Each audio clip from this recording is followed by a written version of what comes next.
Bhagavad Gita should be taken up in a spirit of devotion. One should not think that he is equal to Krishna, nor should he think that Krishna is an ordinary personality or even a very great personality. Sri Krishna as the supreme personality of Godhead, and with that submissive spirit, we can understand the Bhagavad Gita. The purpose of Bhagavad Gita is to deliver mankind from the essence of material existence. Every man is in difficulty in so many ways, as Arjun also was in difficulty in having to fight the battle of Kurukshetra.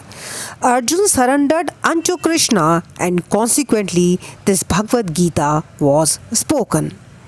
Every activity of the human being is to be considered a failure unless he inquires about the nature of the Absolute.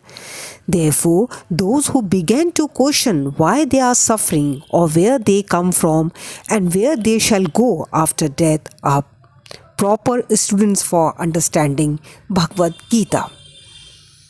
Being an associate of Lord Krishna, Arjun was above all ignorance, but Arjun was put into ignorance on the battlefield of Kurukshetra just to question Lord Krishna about the problems of life, so that the Lord could explain them for the benefit of future generations of human beings and chalk out the plan of life. The man could act accordingly and perfect the mission of human life. The subject of the Bhagavad Gita entails the comprehension of 5 basic truths. First of all, the science of God is explained, and then the constitutional position of the living entities, jivas. There is Ishvara, which means controller, and there are jivas, the living entities which are controlled. If a living entity says that he is not controlled but that he is free, then he is insane. The living being is controlled in every respect, at least in his conditioned life.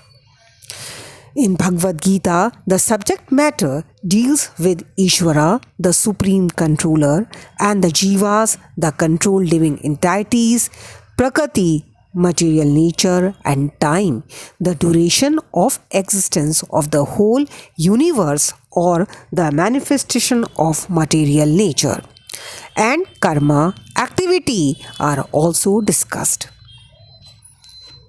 The cosmic manifestation is full of different activities. All living entities are engaged in different activities. From Bhagavad Gita, we must learn what God is, what is the living entities are, what Prakriti is, what is the cosmic manifestation is, and how it is controlled by time, and what the activities of the living entities are. Out of these 5 basic subject matters in Bhagavad Gita, it is established that the Supreme Godhead or Krishna or Brahman or Supreme Controller or Paramatma is the greatest of all. The living beings are in quality like the Supreme Controller. For instance, the Lord has control over the universal affairs, over material nature, etc.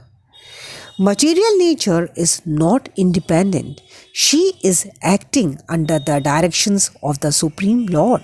As Lord says, Prakriti is working under my direction. When we see wonderful things happening in the cosmic nature, we should know that behind this cosmic manifestation, there is a controller. Nothing could be manifested without being controlled. The Supreme Lord is a driver under whose direction everything is working. Now the jivas or the living entities have been accepted by the Lord as his parts and parcels. A particle of gold is also gold. A drop of water from the ocean is also salty.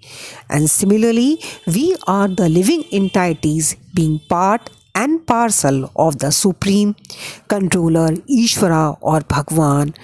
Lord Shri Krishna have all the qualities of the Supreme Lord in minute quantity because we are minute Ishwaras, subordinate Ishwaras. We are trying to control nature as presently we are trying to control space or planets. And this tendency to control is there because it is in Krishna. But although we have a tendency to lord it over material nature, we should know that we are not the supreme controller. This is explained in Bhagavad Gita. Hare Krishna.